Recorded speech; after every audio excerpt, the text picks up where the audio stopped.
Mari kita berdoa. Bapa di surga, kami bersyukur kembali bisa beribadah kepada Tuhan. Kami telah masuk ke bulan Desember, bulan-bulan di mana kami akan merayakan Natal. Waktunya kami juga sekarang mendengar firman-Mu. Roh Kudus menerangi hati pikiran kami dan membuat kami boleh terfokus, konsentrasi untuk belajar firman Tuhan. Biarlah kami diberkati lewat pemberitaan firman Allah. Urapi semua jemaat dan juga hamba-Mu yang memberitakan. Dalam nama Yesus kami berdoa. Amin. Amin. Salam Bapak Ibu, saudara sekalian, kasih Tuhan, kita sungguh bersyukur boleh dipelihara Tuhan, boleh kuat dan sehat sehingga kita memasuki bulan Desember ini, bulan-bulan di mana kita akan betul-betul merasakan suasana Natal. Biarlah kiranya gema Natal sudah begitu sangat menggema di hidup kita. Baiklah, pada hari ini kita bersama-sama akan belajar firman Tuhan yang kita akan baca dari kitab Yesaya pasal 9 ayat yang ke-5. Ya, dari Perjanjian Lama, Yesaya 9 ayat yang ke-5. Demikian sabda Tuhan, sebab seorang anak telah lahir untuk kita, seorang putera telah diberikan untuk kita, lambang pemerintahan ada di atas bahunya, dan namanya disebutkan orang, Penasihat Ajaib, Allah yang perkasa, Bapa yang kekal, Raja Damai. Terpujilah nama Tuhan.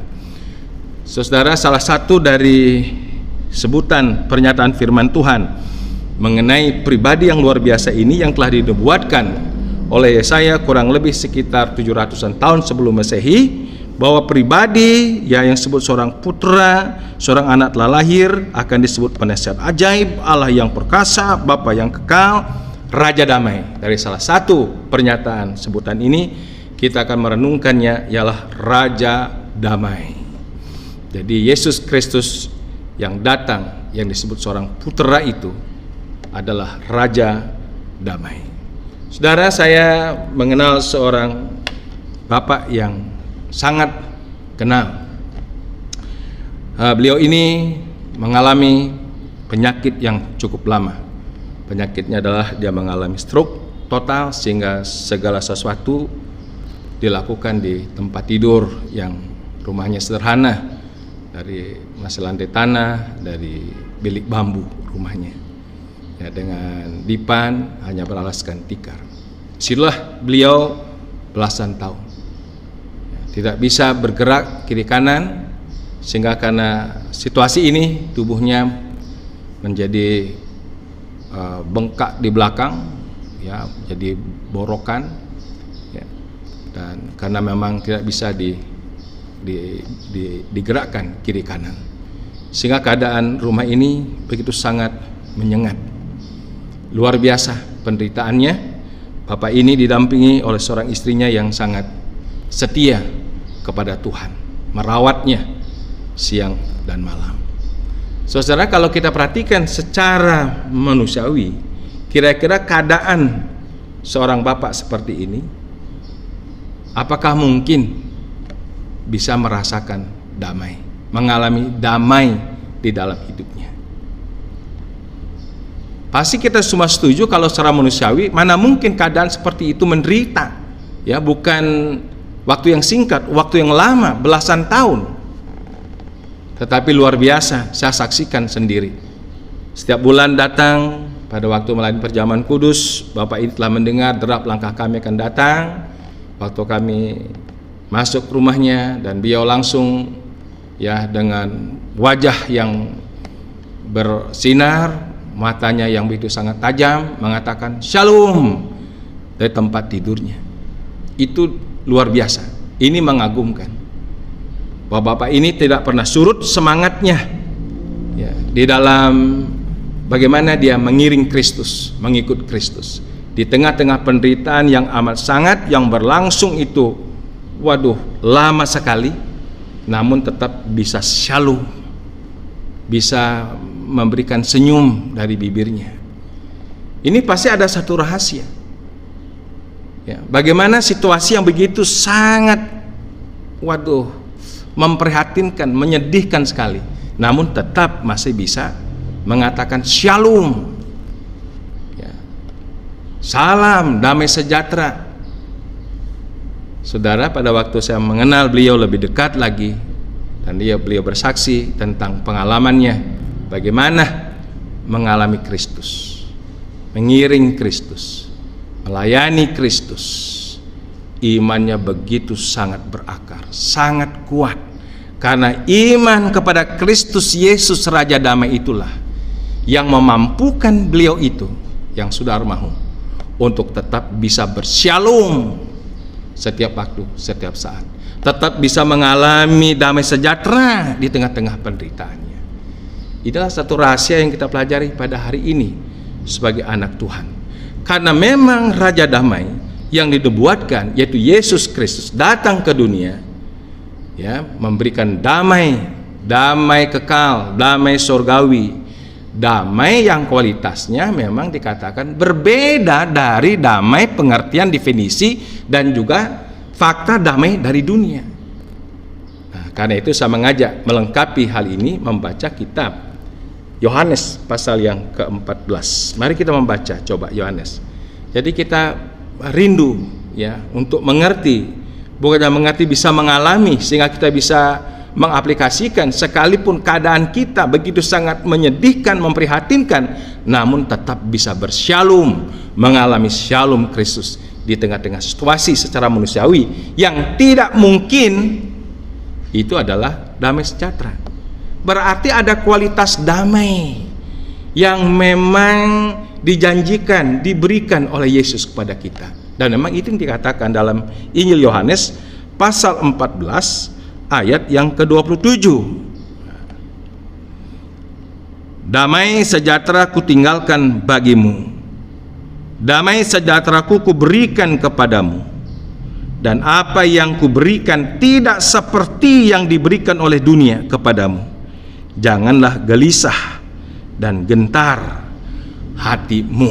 Waduh, luar biasa ya. Damai sejahtera kuberikan bagimu, damai sejahtera kutinggalkan bagimu, ya, dan apa yang kuberikan tidak seperti dunia berikan. Jadi damai sejahtera yang diberikan Yesus kepada kita yang percaya kepadanya, sungguh standarnya, kriterianya, kualitasnya berbeda dengan definisi, arti, makna ataupun kenyataan damai yang dikatakan oleh dunia.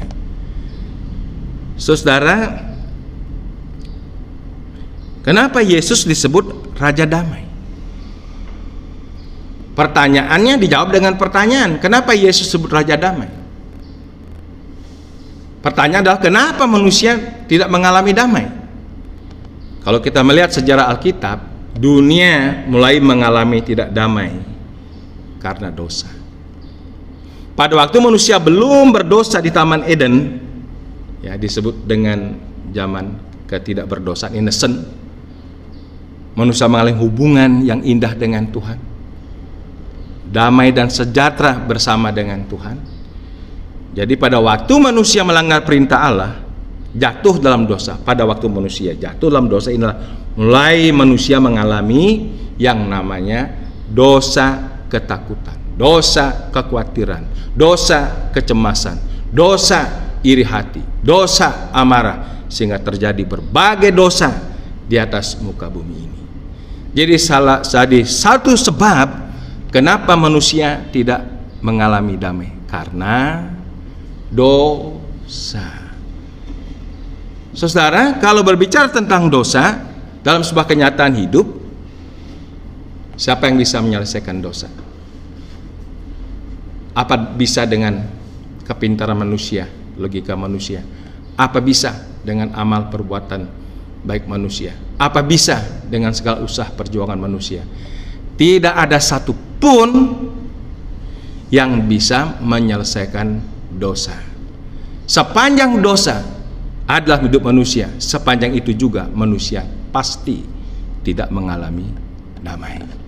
Nah, saudara, Alkitab memberitakan sebagai berita anugerah, berita kasih karunia, bahwa dosa itu hanya bisa diselesaikan, dituntaskan melalui pengorbanan Yesus Kristus. Tidak ada cara lain penyelesai dosa.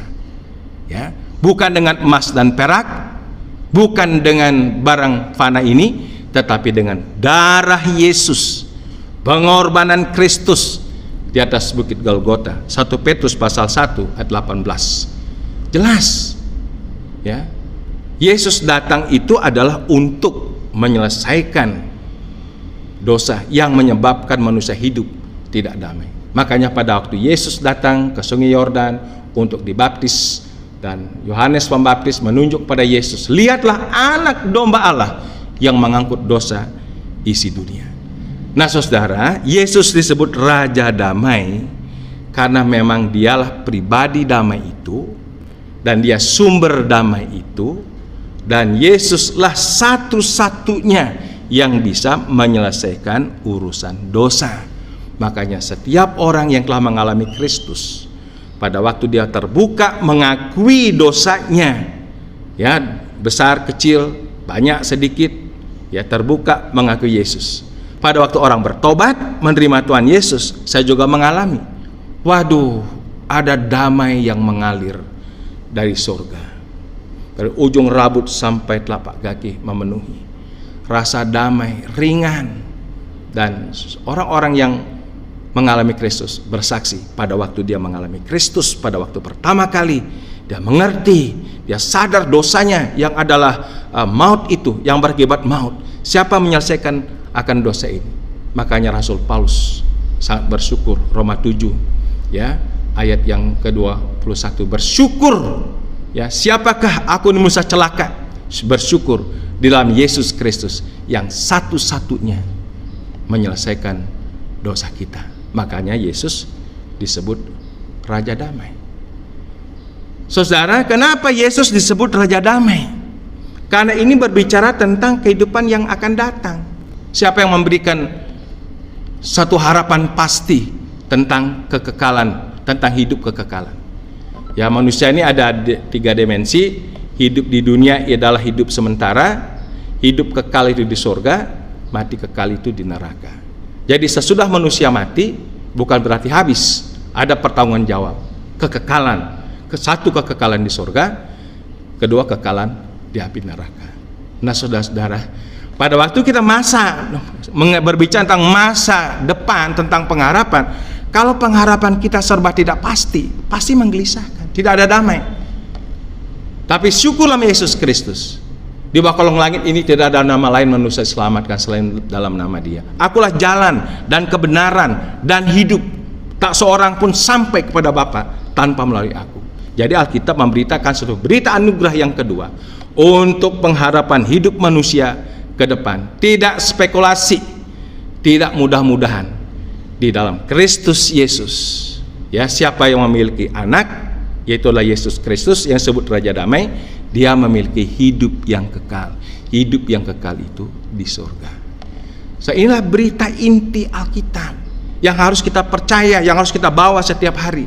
Sehingga apapun yang kita alami di dunia ini, kita tidak lagi ditakutkan oleh berbagai masalah, menjadi cemas. Jadi mengalami damai sejahtera adalah bebas dari rasa takut, bebas dari rasa khawatir, bebas dari rasa cemas, bebas dari rasa kegelisahan. Ya, yang membuat manusia nggak damai kan takut, khawatir, cemas, gelisah, iri hati, segala macam, tetek bengek, masalah numpuk. Nah itu kita nggak damai sejahtera. Tapi dalam Yesus Kristus kita betul-betul bebas. Takut tentang neraka, khawatir tentang masa depan, segala macam. Saudara, makanya Yesus disebut Raja Damai. Dan banyak orang-orang yang membuktikan bagaimana Rasul Paulus dan Silas dalam penjara, tangan dan kaki terpasung di tengah-tengah ruangan yang gelap, bersama-sama dengan narapidana penjahat yang lain. Ya, narapidana yang lain pada murung, Rasul Paulus dan Silas bisa menyanyi, memuji Allah. Kita bisa baca dalam Rasul pasal 16, bersorak-sorai bagi Tuhan. Ya, dia bisa mengalami sukacita bahagia dalam penjara. Apa rahasianya? Yesus Raja Damai yang sudah menjadi bagian hidupnya. Ya, sehingga segala keadaan yang menyedihkan itu tidak membuat Rasul Paulus dan Silas bersedih. Pastinya juga otomatis saudara dan saya, kalau sudah mengalami Kristus, ya, sekalipun kita mengalami banyak masalah persoalan, tidak membuat kita kehilangan damai sejahtera. Bagaimana Sadrah, Mesah dan Abednego bisa tenang di peleburan api? Karena dia mengalami Yahweh Elohim, Yeshua Masiah, Yesus Kristus dalam hidupnya. Bagaimana seorang Daniel di gua singa bisa tenang, tidak ada kegelisahan, kekhawatiran? Ya karena memiliki iman kepada Yahweh Elohim, Yeshua Masiah, Yesus Kristus, Sang Raja Damai. Ya. Jadi banyak contoh-contoh iman dalam Alkitab. Para pemercaya pertama, rasul-rasul, mereka diperlakukan tidak adil, diseret ke sana kemari, diserahkan binatang buas, dibakar. Mereka harus mati martir, martirsaid. Stefanus dirajam dengan batu, tapi dengan tenang mengatakan, ya, untuk mengampuni dosa-dosa yang dimana orang-orang yang telah menyiksa dia. Tenang, damai, luar biasa. Apa rahasianya? Pasti bukan jabatan dunia, bukan sesuatu barang dari dunia. Yang membuat itu adalah dia sudah memiliki Raja Damai, Yesus Kristus bertakhta berkuasa di dalam hidupnya. Yesus disebut Raja Damai yang membebaskan setiap manusia berdosa dari berbagai macam belenggu, rasa ketakutan, cemas, khawatir, dengki, iri hati, dibebaskan dari dosa, mengalami satu kemuliaan Allah dalam hidupnya. Sehingga orang yang telah mengalami Kristus sebagai Raja Damai, percayalah, untuk masa depan kita nggak perlu cemas. Kenapa? Kalau dunia boleh menyiksa kita, dia hanya bisa membunuh tubuh kita, tapi nggak bisa membinasakan jiwa kita. Mari kita bersyukur pada Yesus Kristus. Makanya jika kita mengerti rahasia ini, biarlah kita memiliki sebuah kekuatan damai sejahtera dari Yesus Kristus yang disebut dengan Raja Damai. Apa kekuatan damai sejahtera Kristus sebagai Raja Damai? Kita mencoba membaca yang ketiga dari kitab Kolose pasal yang ketiga. Pasal yang ketiga, ayat yang ke-15. Hendaklah damai sejahtera Kristus memerintah dalam hatimu, karena untuk itulah kamu telah dipanggil menjadi satu tubuh, dan bersyukurlah. Luar biasa. Ini kekuatan yang luar biasa. Hendaklah damai sejahtera Kristus memerintah. Memerintah itu berkuasa, menguasai hidup kita. Waduh, dahsyat, luar biasa. Saudara, ada banyak jemaat-jemaat Tuhan yang mengalami sebuah keterpurukan. Satu waktu diizinkan Tuhan, tapi di tengah-tengah keterpurukan dia mungkin tertekan berbagai perasaan, tapi di tengah-tengah keterpurukan dia dibekali dengan firman Tuhan, perkataan Kristus. Artinya kita dikuasai oleh pribadi Kristus, dikuasai juga oleh perkataannya. Saya percaya orang yang rajin membaca Alkitab, yang menaruh firman Tuhan dalam hatinya, pada waktu dia mengalami masalah, mengalami keterpurukan, dia tidak akan kalah dengan masalah itu. Dia akan ingat firman Tuhan, dan dia akan bangkit mengimani firman Tuhan, dan akhirnya dia mengalami kemenangan. Masalah dialami, tapi orang percaya sama Yesus, kemenangan itu menjadi ending dari hidupnya, tidak kekalahan yang menjadi endingnya. Karena apa?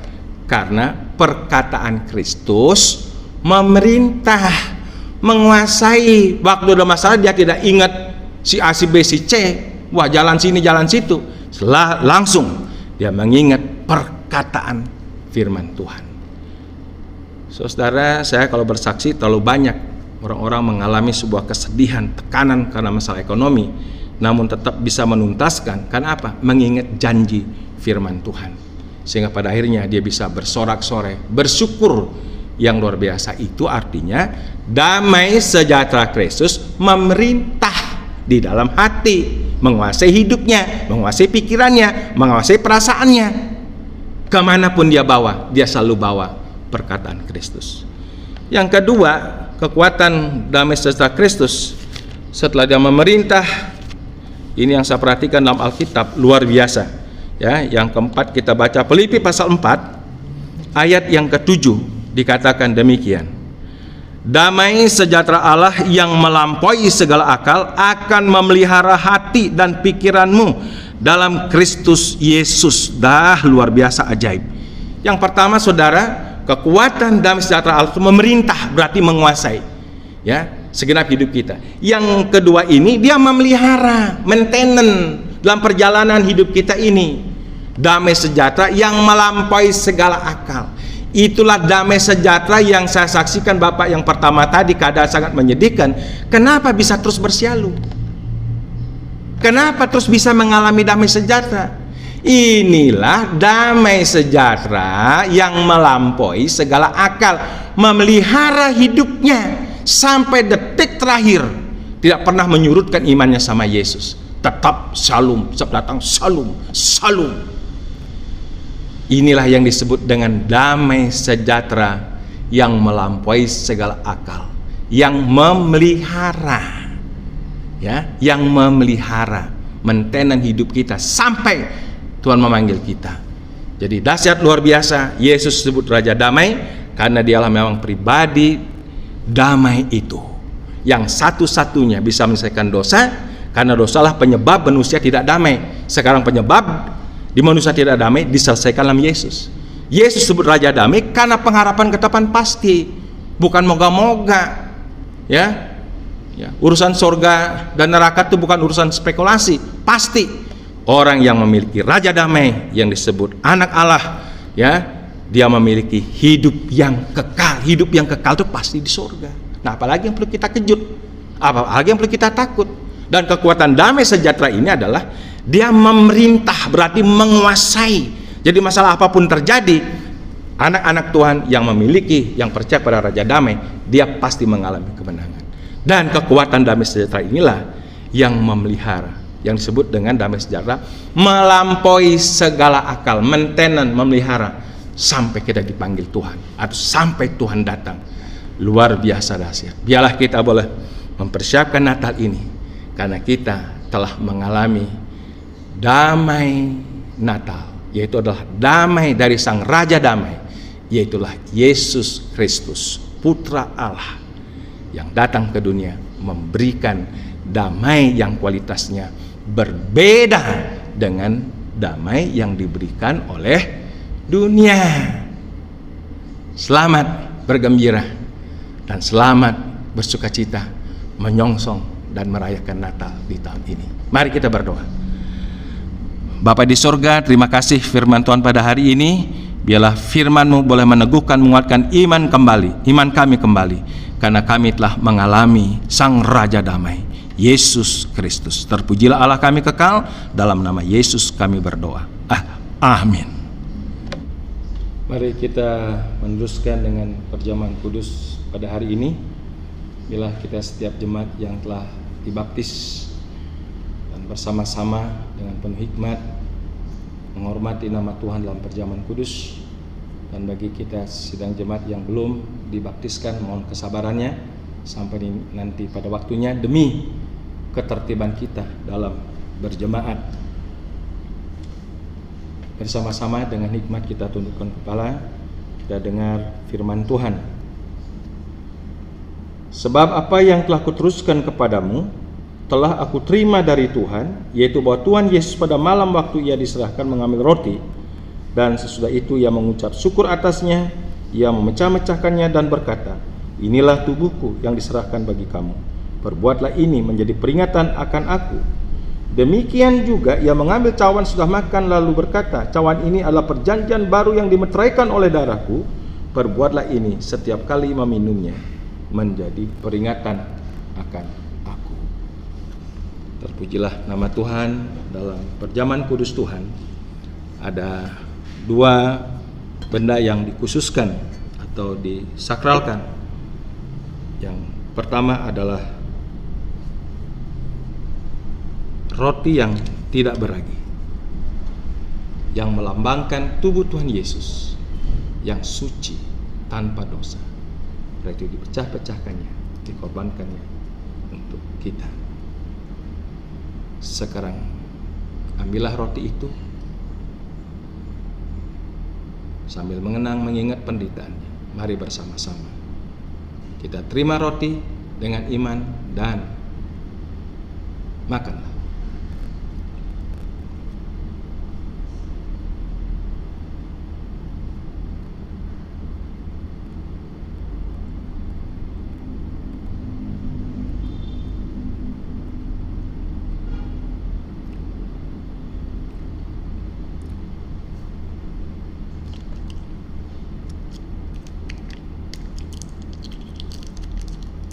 Yang kedua adalah anggur.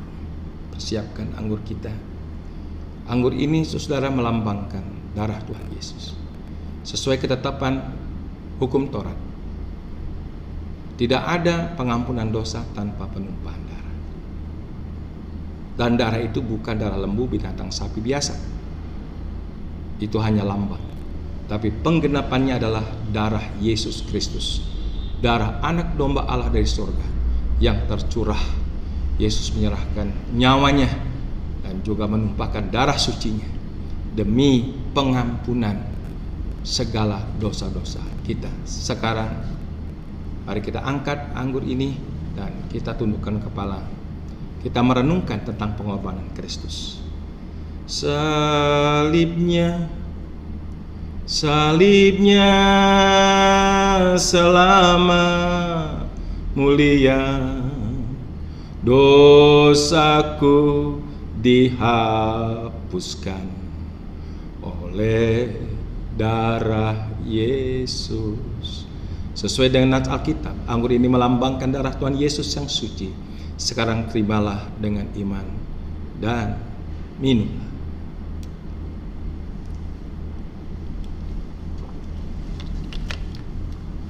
Kita berdoa. Bapa, terima kasih bersamaan dalam rangka kami menghayati Natal, menghayati kelahiran-Mu datang ke dunia. Kami bersatu merenungkannya dengan pengorbanan-Mu di atas Bukit Golgota melalui perjamuan kudus ini.